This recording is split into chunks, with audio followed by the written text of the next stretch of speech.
우리 다 함께 사도신경으로 우리의 신앙을 고백드리시면서 3월 18일 금요일 아침 예배를 우리 하나님 앞에 올려드립니다. 나는 전능하신 아버지 하나님, 천지의 창조주를 믿습니다.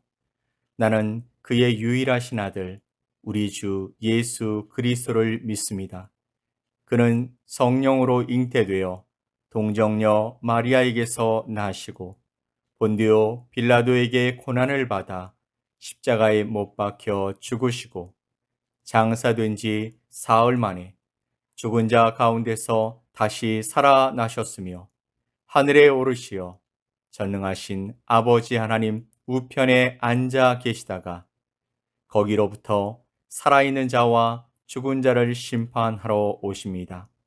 나는 성령을 믿으며 거룩한 공교회와 성도의 교제와 죄를 용서받는 것과 몸의 부활과 영생을 믿습니다.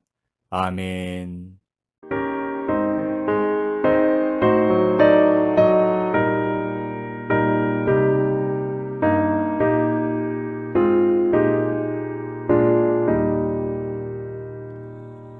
나 주의 도움 받고자 주 예수님께 빕니다. 그 구원하라 하시사 날 받아 주소서. 날 받아주소서.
오늘 함께 보실 하나님의 말씀은 사도행전 20장 13절로 16절 말씀입니다.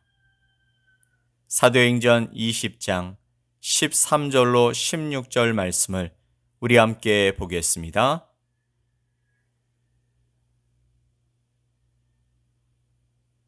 우리는 앞서 배를 타고 아소에서 바울을 태우려고 그리로 가니 이는 바울이 걸어서 가고자 하여 그렇게 정하여 준 것이라. 바울이 아소에서 우리를 만나니 우리가 배 태우고 미둘레네로 가서 거기서 떠나 이튿날 기오 앞에 오고 그 이튿날 사모에 들르고 또 그 다음 날 밀레도에 이르니라. 바울이 아시아에서 지체하지 않기 위하여 에베소를 지나 배 타고 가기로 작정하였으니 이는 될 수 있는 대로 오순절 안에 예루살렘에 이르려고 급히 가미러라. 아멘. 오늘 저는 말씀의 제목을 바울의 고뇌라고 정해보았습니다. 본문 가운데 어디에도 그런 말은 나오고 있지 않지만 특이하게 13절 말씀에서 바울이 걸어서 가고자 하여 그렇게 정하여 준 것이라 라는 말씀이 제 눈에 들어왔습니다. 바울은 예수 그리스도를 만나고 하나님께서 그를 준비시키심으로써 이방인에게 복음을 전하는 사도로 부름을 받아 이방 땅의 3번의 선교 여행과 마지막 로마로의 여행을 통해 복음 증거자로서의 삶을 성실히 살아간 사람이었습니다. 본문은 바로 3차 선교 여행의 마지막 여정의 기록입니다. 어제는 드로아에서 유두고를 살리고 복음을 증거한 바울의 모습을 살펴보았고 이후 바울은 지금 마게도냐와 아가야의 이방인 교회들이 드린 구제 헌금을 갖고 예루살렘을 향해 가는 중이었습니다. 당시 가장 먼저 세워진 예루살렘 교회가 큰 흉년으로 인해서 어려움을 겪고 있었기 때문에 바울은 그리스도 안에서 한 몸을 이룬 교회를 돕고자 했던 것입니다. 그런데 예루살렘으로 가까이 가면 갈수록 들려오는 소문이 예사롭지 않았습니다. 바울은 아시아와 유럽을 돌아다니면서 회당에서 복음을 전하며 때로는 소요를 일으킨 블랙리스트였기 때문에 유대인들이 바울이 예루살렘에 오기를 벼르고 있다라는 것이죠. 그래서 바울이 예루살렘에 오기만 하면 즉시 체포하고 심지어는 죽이려고 한다라는 소문이 파다했습니다. 그런 위협 앞에 바울도 사람이었기에 마음이 착잡했을 것입니다. 그런 상황 속에서 바울이 취한 한 가지 행동이 본문에 기록되고 있는 것이죠. 얼핏 보면 그냥 지나칠 수도 있는 일이지만 자세하게 들여다보면 바울의 생애 가운데 아주 중요한 사건으로 보입니다. 13절 말씀을 보면 우리는 앞서 배를 타고 아소에서 바울을 태우려고 그리로 가니 이는 바울이 걸어서 가고자 하여 그렇게 정하여 준 것이라. 아멘. 사도행전을 보면 자주 우리라는 표현이 나옵니다. 이것은 저자인 누가의 시각에서 기록한 것으로 누가와 바울을 비롯한 선교팀을 지칭하는 것입니다. 그런데 13절에서 우리는 이란 말에서 바울이 제외됩니다. 즉 바울이 일행으로부터 따로 떨어졌다라는 것입니다. 그래서 바울을 제외한 일행이 따로 배를 타고 아소로 간 것이죠. 그러면 어디서 따로 떨어졌을까요? 20장 5절로 6절 말씀을 보면 드로아라는 항구 도시가 나옵니다. 드로아는 유두고 사건이 있었던 곳입니다. 거기서 바울은 일행과 잠시 헤어져 혼자 걸어서 육로로 이동했습니다. 그는 아소라는 항구 도시까지 가서 거기에서 다시 합류하기로 했던 것이죠. 생각해보면 과연 바울이 왜 그랬을까요? 항상 함께 다니던 사람들인데 굳이 혼자 걸어서 간 이유가 무엇이었을까요? 많은 신학자들이 이런저런 해석을 내놓았습니다. 바울은 열심히 복음을 전하는 사람이었기 때문에 육로로 가면서 복음을 전하려고 했다라는 것입니다. 혹은 육로로 가면서 만날 사람이 있었다라는 것이죠. 그런데 이런 해석은 당시 상황과 좀 동떨어진 감이 있습니다. 그런 일이라면 일행과 동행해도 다 할 수 있는 일이지 않습니까? 아니, 오히려 그래야 더 좋지 않았을까요? 사실 짧은 거리도 아닙니다. 드로아에서 아소까지의 거리가 약 32km 정도 된다고 합니다. 더욱이 전날에는 드로아에서 늦은 밤까지 설교를 하고 육체적으로 아주 피곤한 상황이었습니다. 그런 점에선 배를 타고 일행과 함께 여행하는 것이 어떤 면으로 보나 유익하고 편안하게 보입니다. 그럼에도 불구하고 바울이 굳이 혼자서 도보로 여행을 했다라는 것은 분명한 다른 이유가 있었다라는 것이죠. 일행들이 만류했는데도 그것을 뿌리치고 고집을 부리다시피 하면서 혼자 여행한 데에는 뭔가 중요한 이유가 있었을 것이란 말씀입니다. 여러분 한번 생각해 보십시오. 지금 예루살렘은 성큼성큼 가까워지고 있는데 바울이 그곳에 도착하면 어떤 일을 당할지 모르는 상황 아닙니까? 그는 유대인들의 생리를 잘 알고 있었습니다. 그도 유대인들 앞에서 기독교를 핍박하는 위치에 서 있었기 때문입니다. 그러니 그가 생각하기에 자신이 죽을 수도 있다라는 것을 알았을 것입니다. 모르면 몰라도 알고서는 쉽게 발걸음이 떨어지지 않았을 것이라 바울은 아마도 혼자 있고 싶었을지 모릅니다. 일행들과 함께 가기보다 하나님 앞에서 홀로 걸어가면서 지금까지 살아온 인생을 회고하고 자신의 신앙도 점검해 보면서 앞으로 닥칠 일을 대비하고 남은 인생에 대해서 하나님 앞에 부르짖고 기도하며 하나님의 음성을 듣고 싶었을지도 모릅니다. 바울이 이런 시간을 갖고 난 이후에 어떤 변화가 있었을까요? 14절로 16절 말씀을 보면 아소에서 일행을 다시 만나 합류한 바울의 여정이 기록되고 있습니다. 아소에서 미둘렌의 기오, 사모, 그 다음에 밀레도에 도착합니다. 밀레도는요, 에베소에서 약 45km 떨어진 항구 도시인데요. 바울에게는 아주 특별한 곳입니다.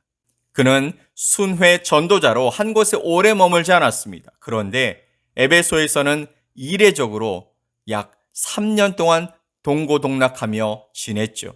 사실 지금 가면 언제 다시 돌아올지 모르는 상황입니다.